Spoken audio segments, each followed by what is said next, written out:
नमस्कार दोस्तों।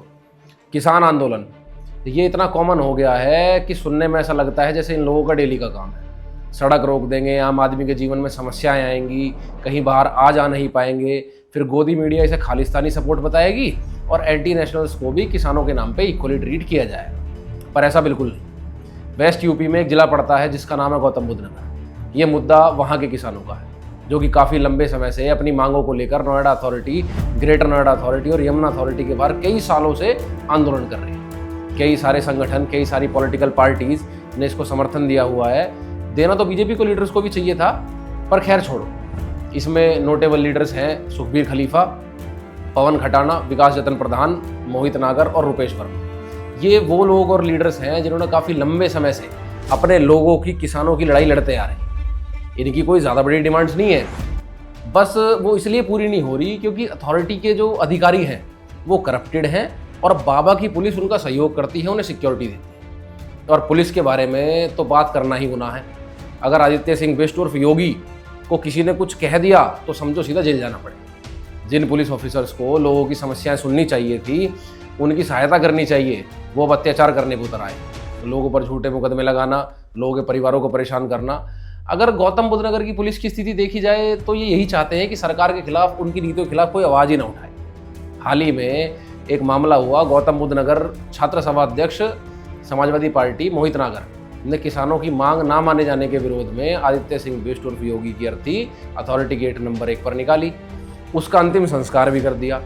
तो उस विरोध को दर्ज कर सरकार से लोगों की मांग को मनवाने से तो रहे, उल्टा मुकदमा लिखवा दिया गया और जेल भिजवा दिया गया। 7 आदमी नामजद और 60 आदमी अज्ञात। पर अब आप ये सोचिए, अगर आप अपने अधिकारों की मांग अंग्रेजी सरकार में करते तो भी आपको जेल जाना पड़ता, और आज लोकतांत्रिक देश में कर रहे हैं तो भी आपको जेल जाना पड़ रहा है। और आज भी वही कानून की स्थिति मेंटेन्ड है जो अंग्रेजों के समय में। ये हमें ये सोचने में मजबूर करता है कि क्या देश के नियम और कानूनों के अंदर बहुत बड़े बदलाव की जरूरत है। क्या आज हमें समझना चाहिए कि संविधान की धज्जियां उड़ रही हैं और देश फासिज्म की तरफ जा रहा है। चलिए अब बात कर लेते हैं किसानों की मांग के बारे में। भूमि अधिग्रहण बिल 2013 के अनुसार जो भी अथॉरिटी किसानों की ज़मीनों को सो कॉल्ड डेवलपमेंट के नाम पर एक्वायर करेगी, उसका 4 गुना मुआवजा दिया जाएगा। सर्कल रेट सेक्टर्स का बढ़ता है, उसके हिसाब से एग्रीकल्चरल लैंड का भी बढ़ना चाहिए था, पर पिछले 10 सालों से सर्कल रेट में कोई भी बढ़ोतरी अथॉरिटी द्वारा नहीं की गई। गाँवों के विस्थापन की जो नीतियाँ हैं, लैंड शिफ्टिंग वगैरह है, इन पर काम किया जाना चाहिए। जिन किसानों की ज़मीन एक्वायर हो चुकी, उनके बच्चों को उचित रोजगार की व्यवस्था होनी चाहिए। बिल के अनुसार 10% प्लॉट का जो प्रावधान है वो किसानों को डेवलप्ड लैंड पर दिया जाना चाहिए था, पर हालांकि कुछ लोगों को 5, 6, 7% प्लॉट दिए गए हैं, और वो भी कुछ को वो दिए गए हैं, कुछ को वो भी नहीं मिले हैं। 10% तो किसी को भी नहीं मिला तीनों अथॉरिटी में। मुआवजे की राशि में से 10% प्लॉट के पैसे कम कर दिए और दिया 5, 6, 7%, मतलब बाकी परसेंट का पैसा अथॉरिटी खा गई। ये होती है अथॉरिटी की लूटने की नीति।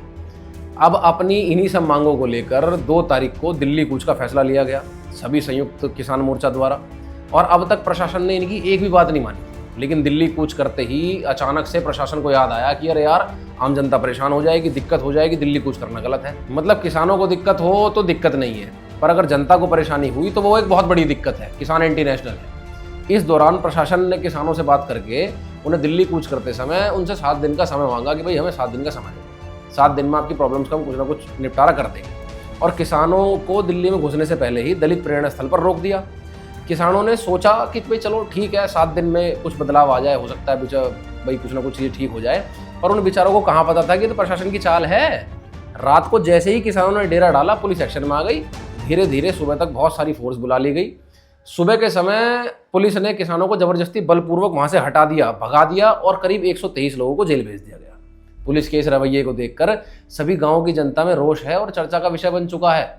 आप सभी से मैं एक बात कहना चाहूँगा, गांव-गांव पंचायतों का दौर चालू हो। आप सभी अपने गांव में उठ खड़े हो जाओ, एकजुट हो जाओ और एकजुट होकर आंदोलन करो। मैं आपको कुछ बातें समझाने का प्रयास करना चाहता हूँ। असल में ये जो अथॉरिटीज़ जो बनाई जाती हैं लैंड एक्विजिशन के लिए, एरिया को डेवलप करने के लिए, ये एक बहुत बड़ा स्कैम साबित हुआ है वहाँ के लोकल लोगों के लिए।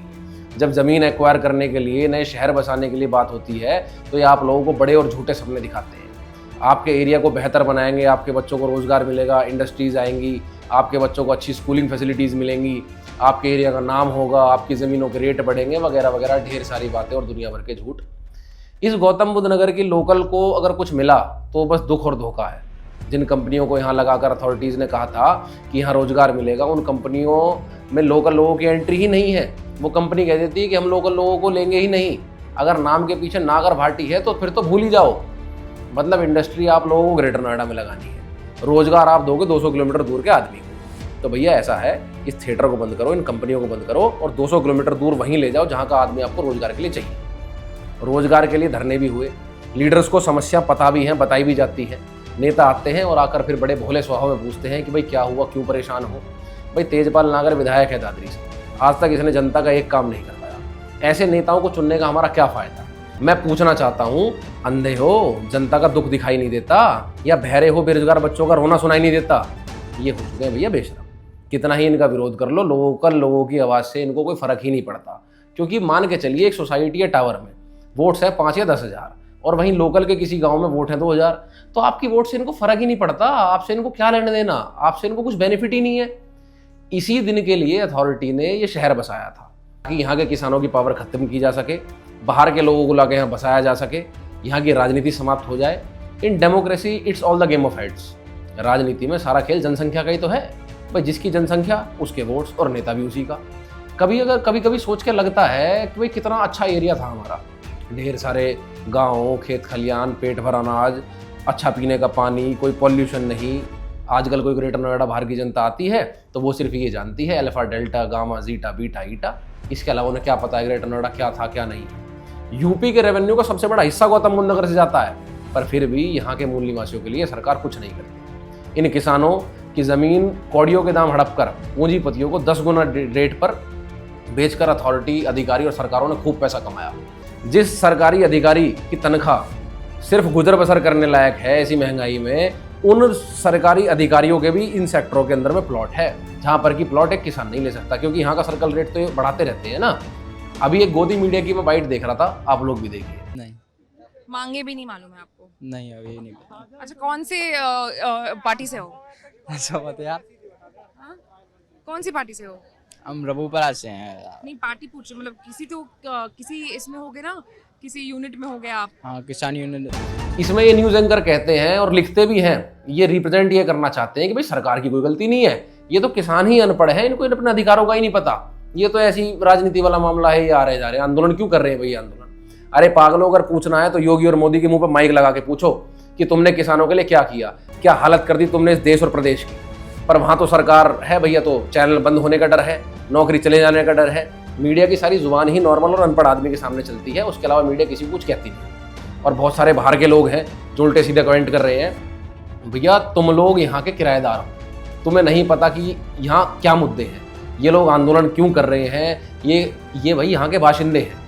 तुम अपना काम देखो, किसी दिन ऐसा ना हो कि किसान अगर अपनी पे आ गए तो खाने के लिए रोटी नसीब नहीं होगी। और एक मैसेज मेरा मेरे लोकल भाइयों के लिए भी है, अथॉरिटी का आना विकास के नाम पर बर्बादी के सिवा कुछ नहीं है। इसमें आपका भला नहीं हुआ। दिल्ली में विकास के नाम पर गांव खत्म कर दिए, वहाँ के लोकल लोगों की राजनीति खत्म कर दी। मनोज तिवारी दिल्ली आकर चुनाव जीतता है, क्यों भाई? वहाँ के लोकल को क्या किसी को टिकट नहीं मिल सकता था, या वहाँ देना नहीं चाहिए था, या पार्टी ने देना ही जरूरी नहीं समझा? तुम चले जाओ बिहार, चुनाव लड़के देख लेना, कोई टिकट भी नहीं देगा तुम्हें। दिल्ली की तर्ज पे अब फरीदाबाद, गुड़गांव और अब ग्रेटर नोएडा में भी उसी तर्ज पे काम चल रहा है। आप उत्तराखंड और हिमाचल चले जाओ, आपको वहाँ ज़मीन नहीं देगा कोई। वो लोग नहीं चाहते कि उत्तराखंड का मूल स्वरूप खराब हो, उनके लिए सरकार भी बिल ला रही है, बिल लेके आई है, डीएम को ऑर्डर इशू किए हैं कि भाई not to sell their lands to outsiders, मतलब बाहर के लोगों को ज़मीन नहीं बेचे, कोई भी एग्रीकल्चर लैंड आप नहीं खरीद सकते वहाँ जाकर। इन बातों को देख के समझो, हर बार हर जगह कोई आपको समझाने नहीं आएगा। आपका भी अपना कल्चर है, आप भी अपना कल्चर बचाओ, अपनी ज़मीन बचाओ। बाहर के लोगों को कम्प्लीटली बॉयकॉट कर दो, बाहर के लोगों को रोजगार मत दो। अगर इंडस्ट्री तुम्हारी ज़मीन पर लगेगी तो रोजगार पर पहला अधिकार सिर्फ तुम्हारा बनता है। मत बनाओ किराएदारी, वरना ज़्यादा लंबा समय नहीं लगेगा, सब खत्म हो जाएगा और पलायन की स्थिति बन जाएगी। किसान आंदोलन जो भी लोग सपोर्ट कर सकते थे उन लोगों को पुलिस ने जेल में भेज दिया या हाउस अरेस्ट कर लिया है। ये 7 दिन का समय आपकी मांग मानने के लिए नहीं लिया इन लोगों ने, आपके आंदोलन को तोड़ने के लिए मांगा था ये पुलिस ने 7 दिन का समय। मेरी आप सभी से ये अपील है कि एक हो जाओ। घर पर बैठकर आपको आपके अधिकार नहीं मिलेंगे, घर छोड़ना पड़ेगा, घर से बाहर निकलना पड़ेगा। इस आंदोलन को इतना बड़ा रूप दो कि इन सरकारों को समझ आ जाए कि किसान क्या होता है। भागीरथ चौधरी का बयान सुनिए अब। विजन ही कुछ और हो और राजनीति गुमराह करने की कोशिश करता है। पर मैं अन्नदाता किसान भाइयों से निवेदन करना चाहूँगा, आप कोई तकलीफ है आप आइए बताइए, बैठ के हर चीज़ का जब संवाद होगा। चौधरी साहब, फिर तो ये अथॉरिटी में आपके लोग दलाल बैठे हैं क्या? इनके यहाँ 2015 से आंदोलन चल रहा है, आपको कभी पता नहीं लगा? ये बस वोट लेकर मंत्री पद ले लिया। इतने ही दूध के धुले हो और बढ़िया हो तो प्रेरणा स्थल पर किसानों से मिलने खुद क्यों नहीं आ गए थे? उठो वीरो, पंचायत करो, आंदोलन करो, आंदोलन में शामिल हो। ये आपके अधिकारों का मामला है, कोई राजनीति नहीं है। और मैं आज प्रण लेता हूँ और मैं चाहता हूँ आप भी मेरे साथ प्रण लें। जब तक मेरे अंदर सांस है, जब तक मैं जीवित हूँ, मैं अपने पुरखों की धरोहर, अपनी ज़मीन का एक भी टुकड़ा इन सरकारों को, इन अथॉरिटियों को नहीं दूंगा, चाहे इसके लिए मुझे मरना भी क्यों ना पड़े। एक रहो, संघर्ष करते रहो। और एक लाइन याद आई है, आपके सामने रखना चाहूँगा उस चीज़ को, कुछ काम करो, कुछ काम करो, जग में रहकर कुछ नाम करो, ये जन्म हुआ किस अर्थ अहो, समझो जिससे ये व्यर्थ न हो।